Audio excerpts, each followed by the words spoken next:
శాసనసభ వ్యవహారాల మంత్రి గారు ముఖ్యమంత్రి గారి తరఫున వారు కొత్త మున్సిపాలిటీలను ఏర్పాటు చేస్తూ కొన్ని మున్సిపాలిటీల్లో గ్రామ పంచాయతీలను చేర్చుతూ ముఖ్యంగా సంగారెడ్డి జిల్లాలో నిర్ణయాన్ని గతంలో ఇచ్చినటువంటి ఆర్డినెన్స్ను ఈ సభ ఆమోదానికి తీసుకురావడం జరిగింది. సో ఆ బిల్లును పూర్తిగా మేము సమర్థిస్తా ఉన్నాం, ఆ బిల్లుకు సపోర్ట్ చేస్తా ఉన్నాం. అయితే నేను మంత్రి గారిని అడగాల్సింది, ఎందుకంటే ముఖ్యమంత్రి గారి దగ్గరనే ఈ శాఖ ఉంది. 22 నెలలైంది ఈ ప్రభుత్వం వచ్చి. పరిస్థితి ఏంటంటే ఎన్ని మున్సిపాలిటీలు ఏర్పాటు చేశామన్నది ముఖ్యం కాదు, మున్సిపాలిటీలను ఎంత మేరకు అభివృద్ధి చేశాము, అసలు మున్సిపాలిటీలకు ఏమైనా నిధులు ఇస్తున్నారా లేదా, ఈ రోజు మున్సిపాలిటీల పరిస్థితి ఏంది. ఇక్కడ అందరూ ఆల్మోస్ట్ చాలా మంది ఎమ్మెల్యేలు మున్సిపాలిటీలు ఉన్నటువంటి వాళ్ళే ఉన్నారు. నేను నా సిద్దిపేట దగ్గర కూడా మున్సిపాలిటీ ఉంది, దాదాపు 1,20,000 ఓట్లు ఉంటాయి అధ్యక్ష. పరిస్థితి ఏంటంటే ఫాగింగ్ కూడా డబ్బులు లేని పరిస్థితి వచ్చింది అధ్యక్ష. గతంలో బీఆర్ఎస్ ప్రభుత్వం ఉన్నప్పుడు నెల నెల పట్టణ ప్రగతి కింద ప్రతి నెల కూడా మున్సిపాలిటీలకు డబ్బులు ఇచ్చేవాళ్ళం. కానీ ఈ ప్రభుత్వం వచ్చిన తర్వాత పట్టణ ప్రగతి నిధులు ₹1 కూడా ఇవ్వడం లేదు. ఎన్నికలు జరగలేదని అటు ఫైనాన్స్ కమిషన్ డబ్బులు రావడం లేదు.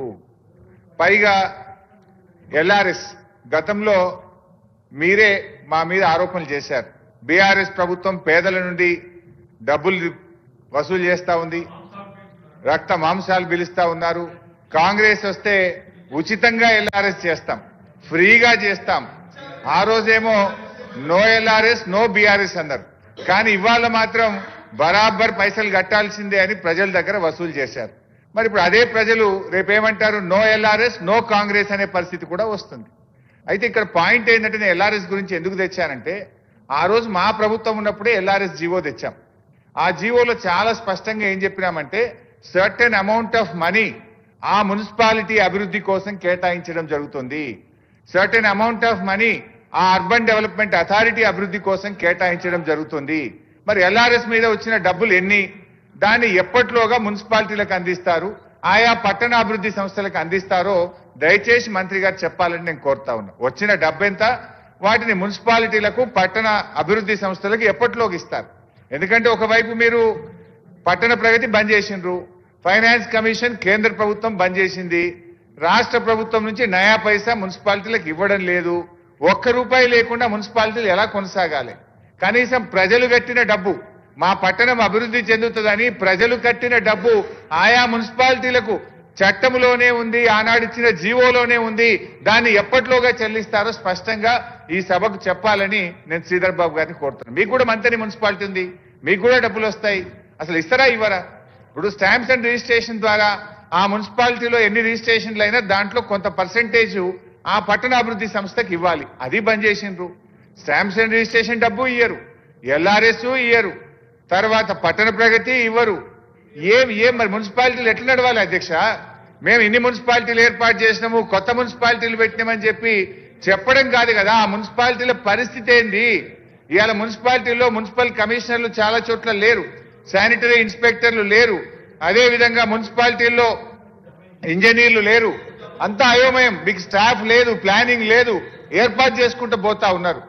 కొత్త మున్సిపాలిటీలు ఎన్ని ఏర్పాటు చేస్తుందో దానికి అనుగుణంగా ఇంజనీర్లను, శానిటరీ ఇన్స్పెక్టర్లను, కమిషనర్లను, సిబ్బంది నియామక ప్రక్రియ కూడా చేపట్టండి, పోస్టులు కూడా శాంక్షన్ చేయండి. ఇవాళ నా దగ్గర 3 శానిటరీ ఇన్స్పెక్టర్లు ఉండాలి నా టౌన్లో, ఒక్క సింగిల్ శానిటరీ ఇన్స్పెక్టర్ లేడు, 3కు 3 ఖాళీ. అంటే మీరు ఈ రకంగా ఉంటే ఎట్లా? మీరు ఇంకా కొత్త మున్సిపాలిటీలు ఏర్పాటు చేస్తున్నారు, మరి దానికి అనుగుణంగా ఉద్యోగ నియామకాలు జరుగుతున్నాయా, పోస్టులు శాంక్షన్ చేస్తున్నారా? ఆ ప్రక్రియ కూడా చేపట్టాలని చెప్పి నేను గౌరవ మంత్రి గారిని నేను కోరుతా ఉన్నా. అధ్యక్ష, ఇంకో విషయం కూడా ప్రభుత్వం దృష్టికి తేవాలనుకుంటున్నా. గతంలో కేసీఆర్ గారు ఉన్నప్పుడు మీరు ఎందుకంటే సంగారెడ్డి జిల్లా గురించి చెప్పారు కనుక చెప్తున్నా, ఆ సంగారెడ్డి జిల్లాకు కేసీఆర్ గారు ఇదే మీరు చెప్పిన పటాన్చెరు నియోజకవర్గానికి, సంగారెడ్డి నియోజకవర్గానికి, జహీరాబాద్ నియోజకవర్గానికి 50 కోట్లు ఎస్డిఎఫ్ నిధులు మంజూరు చేశారు. బాధ కలిగే రాష్ట్రంలో చాలా మున్సిపాలిటీలకు ఇచ్చారు, మా సవితకి చెప్తుంది. మీ ప్రభుత్వం రాగానే ఆ డబ్బులన్నీ రద్దు చేసినారు. ఆ రద్దు కూడా ఎట్లుందంటే పక్కనే మా దామోదరన్ ఉంటాడు, దానికి కూడా అందోల్ మున్సిపాలిటీకి కేసీఆర్ గారు ఎస్డిఎఫ్ ఇచ్చారు. అందోల్ది మాత్రం ఉంచుకున్నారు, పని చేసుకున్నారు.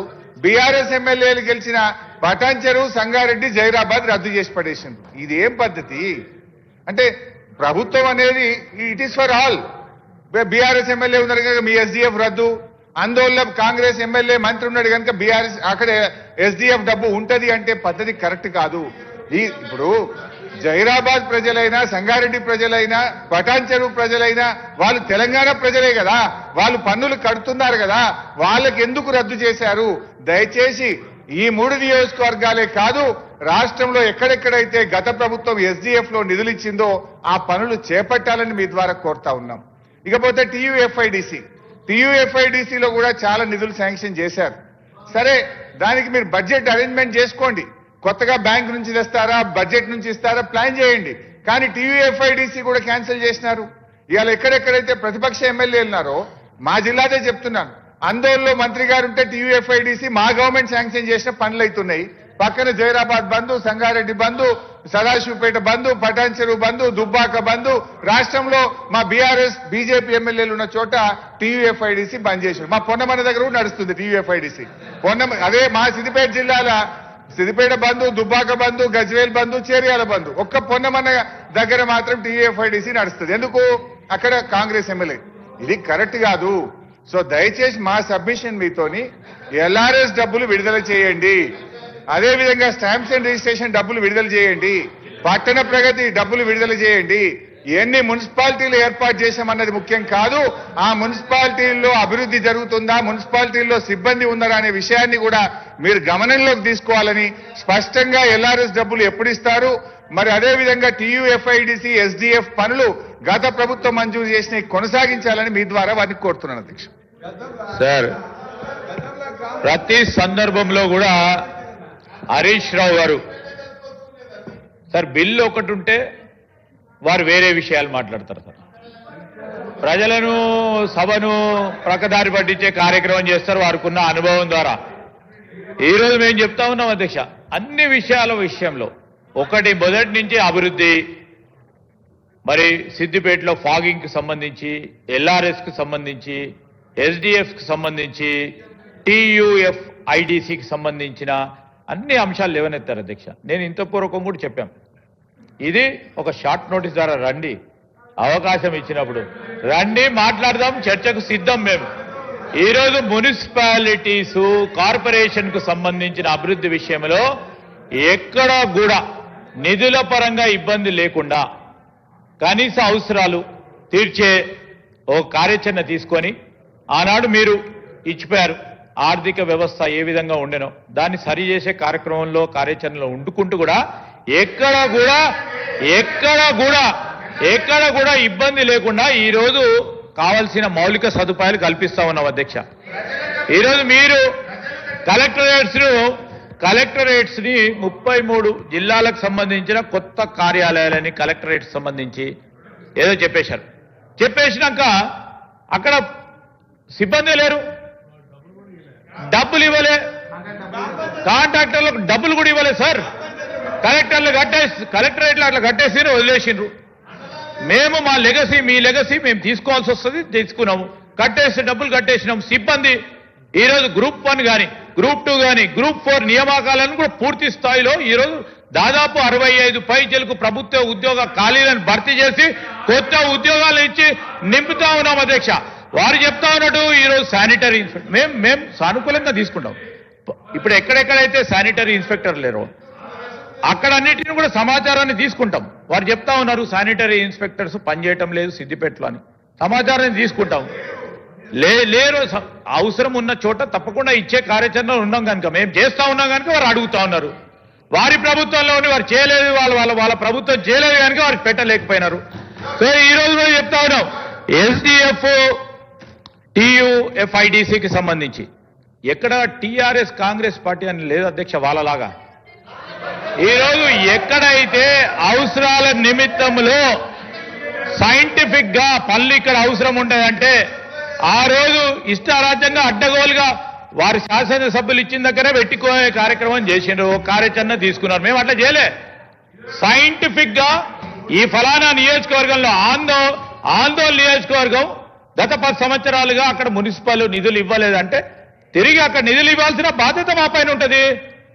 అక్కడ ఆ విధమైన కార్యాచరణ సైంటిఫిక్ గా ఒక డెసిషన్ తీసుకోవడం జరిగింది.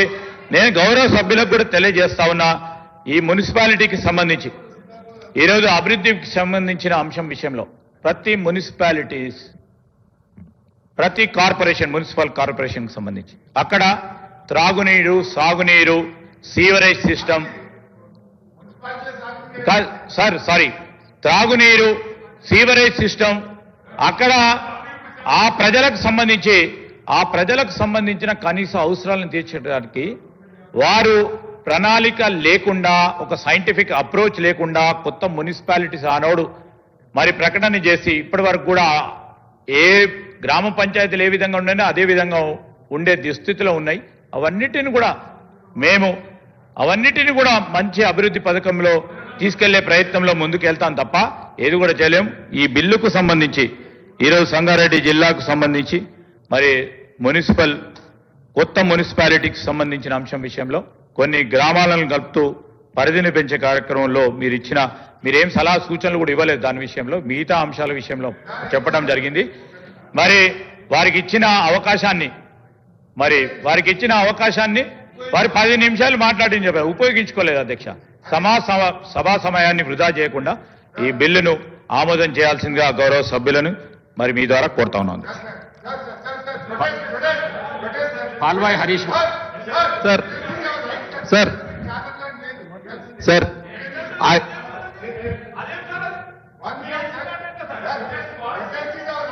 ఎట్లా సార్ అది? లేదు సార్, లేదు, అయిపోయింది సార్. పాల్వాయి హరీష్